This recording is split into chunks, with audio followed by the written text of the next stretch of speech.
তৎকালীন অর্থমন্ত্রী ডক্টর অমিত মিত্রর বাজেটে যুব উৎসাহ প্রকল্প, যা 2013 সালের অক্টোবর মাসে নেতাজি ইন্ডোর স্টেডিয়ামে যুবশ্রী প্রকল্প এবং এমপ্লয়মেন্ট ব্যাংকের ঘোষণা, 17 লক্ষ আবেদনকারীর আবেদন নেওয়া, 1 লক্ষ আবেদনকারীকে মাসে 1,500 টাকা করে কিছুদিনের জন্য ভাতা দেওয়া, বাকি 16 লক্ষ আবেদনকারীকে অপেক্ষাতে থাকতে বলা, 1 লক্ষের চাকরি হয়ে গেলে বাকিরাও ক্রমান্বয়ে চাকরি পাবেন, এই রকম মিথ্যা প্রতিশ্রুতি নেতাজি ইন্ডোর স্টেডিয়ামে আধিকারিক মন্ত্রীদের রেখে বেকার যুবক যুবতীদেরকে বড় বড় স্বপ্ন দেখিয়েছিলেন, প্রতিশ্রুতি দিয়েছিলেন 14 সালের লোকসভা নির্বাচনে বৈতরণী পার হওয়ার জন্য।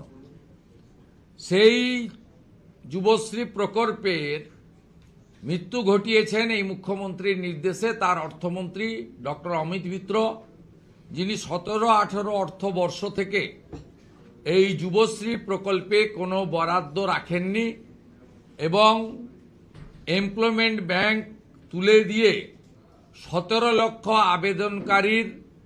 আবেদনকারীর যে আবেদন ছিল, সেই আবেদন কোথায় গেছে? কেজি দরে বিক্রি হয়েছে, না অন্য কিছু হয়েছে, না পুড়িয়ে ফেলেছেন, আমরা জানি না।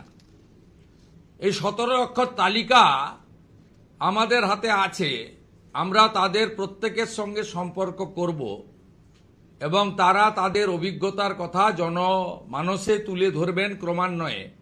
নির্বাচন যত আসবে, এই সরকার যে চাকরি বিরোধী, শিক্ষিত বেকার যুবক যুবতীদের বিরোধী, এই সরকার কেবলমাত্র টাটাকে তাড়াননি, সরকারি চাকরি শিল্পায়নের মাধ্যমে বেসরকারি চাকরির অপমৃত্যু ঘটিয়েছেন, সেটা সবাই জেনে গেছে। এবং জেনে যাওয়ার কারণে যে প্রতিষ্ঠান বিরোধিতা গোটা রাজ্য জুড়ে হচ্ছে, আমরা করোনা কালে মাননীয় প্রধানমন্ত্রীর দেওয়া শ্রমিক স্পেশালের মাধ্যমে দেখেছিলাম যে কত লক্ষ লক্ষ আমাদের বাড়ির যুবক বন্ধুরা, ভাইরা পেটের টানে সংসার চালানোর জন্য ভারতবর্ষের বিভিন্ন রাজ্যে তারা পড়ে আছেন। তাদের থাকা খাওয়া, তাদের নিদারুণ কষ্টের মধ্যে তারা পড়ে আছেন। এটাও আমরা সেদিন দেখেছি। লাইন দিয়ে কোয়ারেন্টাইন সেন্টারে আমাদের যে সোশ্যাল ডিস্টেন্সের জন্য 7 দিন করে সব জায়গায় সরকারিভাবে রাখা হয়েছিল, স্কুল, কলেজ, পাঠাগার ইত্যাদিতে, সেটা আমরা দেখেছি যে কি ভীষণ পরিযায়ী শ্রমিক পশ্চিমবাংলার তৈরি হয়েছে, যেটা আগে বিগত দিনে স্বাধীনতার আগে পরে অবিভক্ত বিহার, ইউপি থেকে, উড়িষ্যা থেকে আমাদের এখানে মানুষজন আসতেন। উল্টো যা হয়েছে, মানুষ সেটা 2020 সালে করোনা কালে সবাই দেখেছেন, 21-এও দেখেছেন, করোনা থার্ড ওয়েভের সময়। মুখ্যমন্ত্রী সবকিছু বুঝে তিনি এবারের অন্তর্বর্তী বাজেটকে তিনি নির্বাচনীর একটি লিফলেটে পরিণত করেছেন অর্থনৈতিক পরিভাষায়। সেখানে তিনি এই অন্তর্বর্তী বাজেট এপ্রিল, মে, জুন, জুলাইয়ের, কিন্তু ফেব্রুয়ারি মাসে তার ভোট এত বালাই এবং অভয়া থেকে দুর্গাপুর আইকিউ সিটি, কালকেও একটা ফোন কল ভাইরাল হয়েছে, যেটা আমি সোশ্যাল মিডিয়ায় পোস্ট করেছি। পূর্ব মেদিনীপুরের কাঁথি 3 ব্লকে একটি গ্রাম পঞ্চায়েতের তৃণমূলের মহিলা প্রধানকে পঞ্চায়েত সমিতির সভাপতি বিকাশ বেজ তার কক্ষে ডেকে তাকে শারীরিক নির্যাতন করেছেন, যেটা গতকাল পূর্ব মেদিনীপুর জেলার এসপি ইনচার্জ, যাকে মুখ্যমন্ত্রী পাঠিয়েছেন, মাননীয় মিঠুন দের চেম্বারে সালিসি সভার মাধ্যমে নিষ্পত্তি হয়েছে।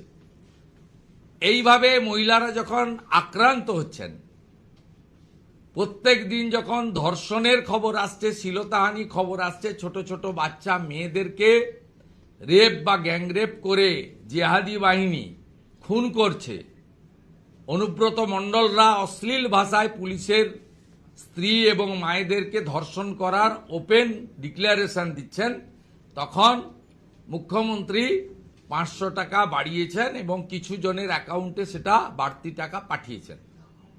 এটার সঙ্গে ভোট অন অ্যাকাউন্টের কোনো সম্পর্ক নেই। এটা সিম্পলি অ্যাডিশনাল বাজেট ডিক্লেয়ার করে ফেব্রুয়ারি মাসের ডিক্লারেশন দিতে পারতেন, কিন্তু অর্থনীতির এবিসিডি মানেন না।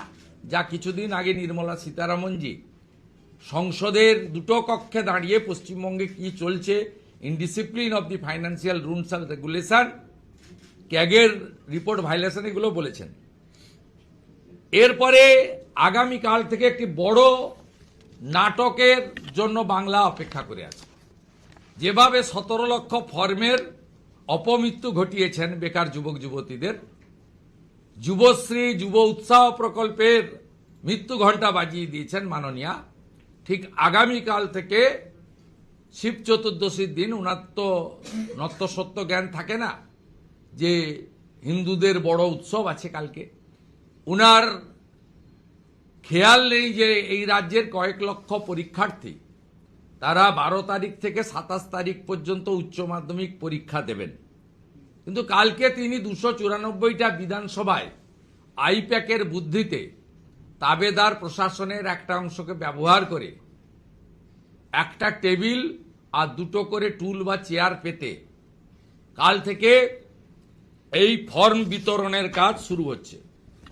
এই ফর্ম বিতরণের কাজ কাল থেকে শুরু হচ্ছে। এই ফর্ম বিতরণের কাজ কাল থেকে শুরু হচ্ছে। মুখ্যমন্ত্রী ভালো করে জানেন যে 2013 সালের যুবশ্রীর যেভাবে অপমৃত্যু ঘটিয়েছি, নির্বাচনে আরেকবার যদি জিতে আসতে পারি এটারও অপমৃত্যু ঘটাবো এবং পশ্চিমবঙ্গটাকে গ্রেটার বাংলাদেশে পরিণত করব। এবারের অন্তর্বর্তী বাজেটে চাকরির পাটটাকে ক্লোজ করে দেওয়া হয়েছে, কারণ মুখ্যমন্ত্রী কোনো ঝুঁকি নিতে চাননি।